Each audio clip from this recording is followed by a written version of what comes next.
नमस्कार, इन खबर में आपका स्वागत है। मैं विद्याशंकर तिवारी हूँ।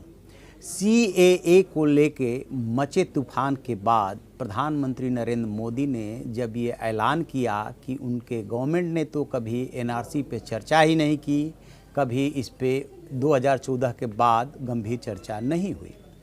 ये बात अलग है कि अमित शाह ने संसद में भी बात बोली थी कि NRC को लेकर के आएंगे, लेकिन जिस तरीके से हंगामा, हिंसा और तूफान मचा, उसके बाद प्रधानमंत्री नरेंद्र मोदी ने एक सोची समझी रणनीति के तहत इस पे विराम लगा दिया।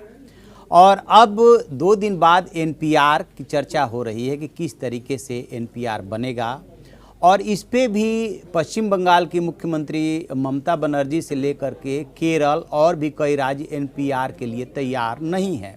जबकि हकीकत है कि इसकी जो शुरुआत हुई थी वो UPA गवर्नमेंट में हुई थी, लिहाजा कांग्रेस भी इस पे ज़्यादा कुछ नहीं बोल सकती। तो क्या NPR से ही NRC का काम हो जाएगा? जो खबरें आ रही हैं और जो फॉर्मेट बना है उसमें साफ साफ है कि जिस तरीके से जानकारी मांगी गई है, बहुत कुछ वो काम आसान करने जा रहा है। दरअसल NPR जो होता है उसमें आपके द्वारा स्वतः दी गई जानकारी ही नोट की जाती है। 15 तरह की जानकारी मांगी गई है जो फॉर्मेट आया है, और वो जो भी आप जानकारी देंगे वो जानकारी उसमें अंकित हो जाएगा। नेशनल पॉपुलेशन रजिस्टर इसको बोलते हैं।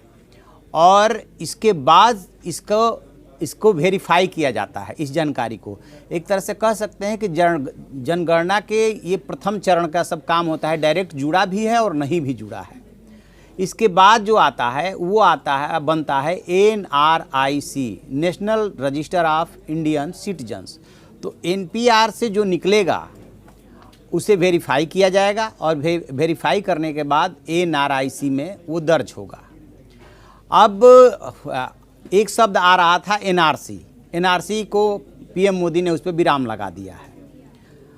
तो है क्या कि जो सिटीजनशिप एक्ट है 1955, उसी के तहत ये सारा का सारा प्रोसेस कंप्लीट किया जाता है। उसमें समय समय पे संशोधन हुआ है, जिसमें सबसे महत्वपूर्ण संशोधन हुआ था वो 2003 में अटल बिहारी वाजपेयी की सरकार में हुआ था। कहीं पे भी उस संशोधन में इस तरह के रजिस्टर की बात नहीं है, लेकिन उसको लेकर के जो रूल्स बने उसमें ये प्रोविज़न किया गया। ठीक उसी तरीके से जैसे कि CAA के रूल्स अभी जारी नहीं हुए हैं, अभी नोटिफाई होने हैं। तो जैसे ही नोटिफाई होगा तो ये रूल्स तय करने का अधिकार गवर्नमेंट का होता है। तो ये इस तरह की रजिस्टर की व्यवस्था कर दी गई। अब उसमें ये भी कहा जा रहा है कि आपको NPR के लिए कोई भी डॉक्यूमेंट देने की ज़रूरत नहीं है। ठीक है, डॉक्यूमेंट देने की ज़रूरत नहीं है, लेकिन जो उसका फॉर्मेट बना है नेशनल पॉपुलेशन रजिस्टर 2020, उसका जो फॉर्मेट भेजा गया है जिलों का, भी उसकी तैयारी पहले से चल रही, क्योंकि जुलाई 2019 में ही इसका नोटिफिकेशन हो गया था। और जो अब कैबिनेट ने मुहर लगाई है वो एक औपचारिकता पूरी की है। तो उसमें जो है साफ साफ कहा गया है कि क्या आप भारत के रहने वाले हैं, भारत के रहने वाले हैं तो किस प्रदेश के, किस जिले के, किस तालुका के, ये सब आपको देना है जानकारी। माता पिता वगैरह वगैरह सब जानकारी देनी है, 15 तरह की। उसी में आगे कहा जा रहा है कि यदि आप भारत के रहने वाले नहीं हैं तो किस देश के रहने वाले हैं और वहाँ के ज़िले का नाम डालना है आपको। अब सोचिए, जब ये जानकारी मिल जाएगी सरकार के पास, NPR में आ जा रहा है कि आप कहाँ के रहने वाले हैं, तो ये क्लियर हो गया कि आप जो है यहाँ के नहीं रहने वाले हैं यदि उस कॉलम को आप भरते हैं। तो वही 2003 में ये संशोधन किया गया है कि एक होगा अवैध प्रवासी और दूसरा होगा भारत का नागरिक, 2003 के संशोधन में। तो इससे जो है आसानी से छांटा जा सकता है कि कौन यहाँ का है, कौन यहाँ का नहीं है। अब बात ये आती है कि कोई अपनी तरफ से ये जानकारी क्यों देने लगा कि वो अवैध प्रवासी है। तो जब सुविधाओं का, सरकारी योजनाओं के लाभ लेने की बारी आएगी और ऐसे लोग आधार समेत तमाम अपना कार्ड बनवा चुके हैं, तो वो चाहेंगे कि उनको ये सुविधा मिले। लिहाजा जब तक आप डिटेल नहीं देंगे आप सरकारी योजनाओं में छूट जाएंगे।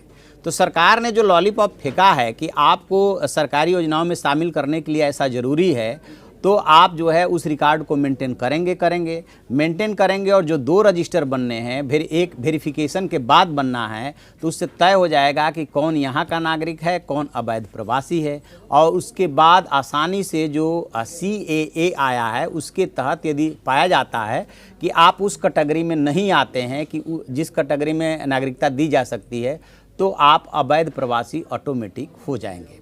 और ये बातें सिर्फ हियरसे के आधार पर नहीं हैं, वो हम फॉर्मेट भी आपको दिखा रहे हैं जिस फॉर्मेट में इस बात का जिक्र किया गया है। अब सवाल ये उठता है कि क्या NPR या NRIC की व्यवस्था करना संवैधानिक रूप से, कानूनी रूप से गलत है? बिल्कुल नहीं, क्योंकि वो तो संविधान में इसकी व्यवस्था है, नागरिकता कानून में इसकी व्यवस्था है और UPA सरकार ने ही NPR की शुरुआत की थी। अब कहाँ तक उसे लेकर के पहुँची नहीं पहुँची ये अलग बात है, लेकिन वो भी अब इस मुद्दे पे नहीं बोल पाएगी क्योंकि फॉर्मेट तो आप ही का है। तो ये कुल मिला करके लग रहा है कि जो NRC की बात आ रही थी और उसको प्रधानमंत्री ने उस पर विराम लगा दिया। संभवतः यह डिस्कस हुआ, बहुत सरकार के पास बहुत सारे एक्सपर्ट हैं और ये विवाद आज का नहीं है, ये डिस्प्यूट बहुत पहले से चला आ रहा है। ममता दी ने अपने यहाँ काम पहले ही रोक दिया था NPR का, तो उसमें ये डिस्कस हुआ होगा निश्चित रूप से कि इसकी बहुत ज़्यादा NRC की ज़रूरत नहीं है, NRC का काम तो NPR भी कर सकता है। और NPR की शुरुआत जो है UPA गवर्नमेंट ने किया है, तो किस मुंह से इसका विरोध करेगी? विरोध भी नहीं कर पाएगी। तो जिस तरीके से हंगामा हो रहा है, हिंसा हो रही है, इसकी ज़रूरत क्या है? जो UPA ने पैटर्न शुरू किया है उसी की माइन्यूटली जो है सिर्फ इन्वेस्टिगेट कर दिया जाए, सिर्फ उसको ठीक से वेरीफाई कर दिया जाए तो मकसद हल हो जाता है। तो देखते हैं कि अब NPR को लेकर के क्या क्या शुरू होता है, क्योंकि शुरुआती दौर में जैसे ही ऐलान हुआ तो इसको लेकर के खबरें आने लगी है कि पश्चिम बंगाल और केरल इसे भी मानने से इनकार कर रहा है, इसके लिए भी राजी नहीं हो रहा है और भी कई राज्यों से इस तरह की खबरें आ रही है। तो अब ये मामला क्या टर्न लेता है देखने वाली बात होगी, लेकिन हकीकत यही है। तो आप ऐसी खबरों के लिए देखते रहिए हमारा डिजिटल चैनल इन खबर। Thank you. इन खबर चैनल को सब्सक्राइब करें और बेल आइकन दबाना ना भूलें।